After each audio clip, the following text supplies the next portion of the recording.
Sliding south. The Dow is now down 850 points. The Nasdaq is down 500 points. Folks, this is a major league sell-off on the stock market and on the crypto market as well.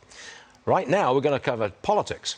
Sunday political shows, ABC, CBS, NBC, CNN, they all ignored the news of the assassination attempt against Supreme Court Justice Kavanaugh. Media guide Joe Concha is here. Joe, I don't get that because they didn't even mention it at all. Are you telling me, Stu, that this was an assassination attempt against Justice Sotomayor, Justice Kagan, right? Ketanji Brown Jackson, that this would be the top story? Of course it would be. Yes. It doesn't matter you're liberal or conservative. This could have changed, torn the country apart if this was somehow successful, because then you have Joe Biden then nominating a liberal justice to replace a conservative justice who was murdered.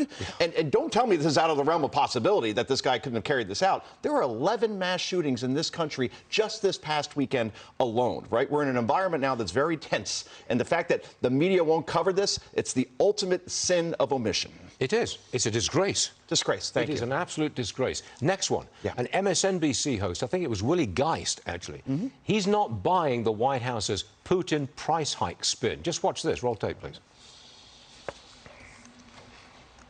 Russia's war in Ukraine is impacting oil prices, yes, but I promise you the landscaper 2 days ago I talked to at the gas pump who was trying to fill up 2 cans and backpack blowers and mowers in his truck was not going, damn you, Putin. So what do you say to him? What do you say to families who can't afford all their groceries right now? That is the impact of war.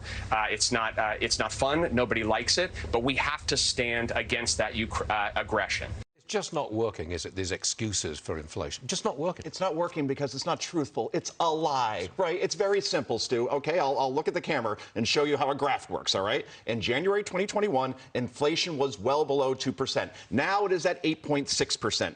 Meanwhile, the Putin invasion happened right about here on that graph, right? So don't tell me it's about that when I could look at a graph and see that inflation is increased 6 times over under this president because of the spending that has happened. It has devalued the dollar. I'm not an economist, but I took Econ 101, and I'm pretty sure that's how it works. More money into the system, devalues the dollar, and we have a president now that the American public sees as incompetent on this issue. And that's where the pessimism comes from. 800 points 800, and falling. Wow. One more for you. Yeah. Listen to what Washington Post reporter had to say about the economy as inflation hit this new record high. Roll it, Kim.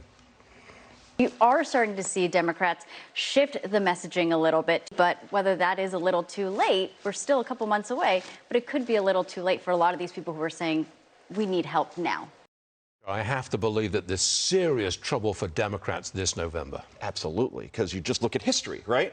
President Obama, in his first term, was polling much higher than Joe Biden. Let's face it, every president in the polling era has polled higher than Joe Biden. He's literally at the lowest of any president in his first term in history right now. Including Trump. Truman to Trump, right? When you look at it. And Obama still lost 63 seats. And he wasn't seen as too old and too slow and too incompetent. You could disagree with what he was saying, but you knew that his mind was all there. 63 he lost. Trump lost 43 seats. The Republicans only need 5 seats in November in order to take back the House, 1 seat in the Senate. You're telling me that's not going to happen given inflation, crime, border, education, you name it. Democrats are losing on every issue. I didn't realize that Obama lost 63 seats in his first midterm. That's 63 seats. That's a landslide. And he passed Obamacare. It's not like he didn't have like a big success, at least to Democrats. So and he didn't have 10% or 8, 9, 10% inflation. Nope. Didn't have rising interest rates, slowing economy, and a financial crisis on his hands. This is extraordinary stuff. And crime. Crime's a very big issue. I forgot crime. Yeah. I'm sorry, and I left that out. Oh, yeah, that too. Joe, great stuff. Thank you very much, sir.